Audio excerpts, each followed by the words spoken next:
নতুন যে সরকার, সেই নতুন সরকার মূলত এই মুহূর্তে চীন ছাড়া অন্য কোনো নিরাপদ কোনো দেশ পাচ্ছে না যার সঙ্গে বন্ধুত্ব করা যায়। যেমন ধরুন পাকিস্তান। এখন পাকিস্তান তো আসলে আমাদেরকে কোনো সাহায্য করতে পারবে না। তারা হয়তো ২-৪ টা পরমাণু বোমা আপনাকে বানিয়ে দিতে পারবে। তাদের কিছু জঙ্গি আমাদের দেশে পাঠিয়ে দিতে পারবে। তাদের কিছু আনার পাঠিয়ে দিতে পারবে, ইত্যাদি। কিন্তু আল্টিমেটলি যে দেশটি এখন নিজেরা দেউলিয়া হতে বসেছে, যে দেশের ৩ টি প্রদেশ, ভারতের সাথে পাঞ্জাব, আফগানিস্তানের সাথে তাদের যে সীমান্ত রয়েছে, উত্তর-পশ্চিম সীমান্ত প্রদেশ, আর আফগানিস্তান এবং ইরানের সাথে যে সীমান্ত রয়েছে বেলুচিস্তান, এটা নিয়ে মারাত্মক সমস্যা চলছে। সমস্যা চলছে কাশ্মীর নিয়ে।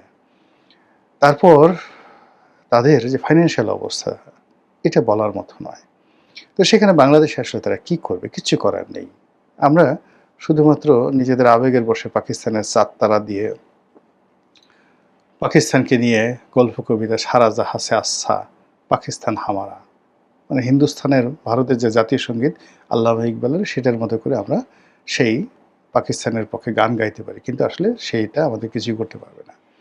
অন্যদিকে আমেরিকার সাথে যে বন্ধুত্ব, আমেরিকা এবং আমেরিকার যারা সাইড লাইনে অন্য যে সকল রাষ্ট্র রয়েছে, যেমন জাপানের সাথে কিন্তু আমাদের সম্পর্কটা ভালো না হয়ে আরও এই জমানাতে, ইনুস জমানা থেকে এই পর্যন্ত সম্পর্ক আরও খারাপ হয়ে গেছে।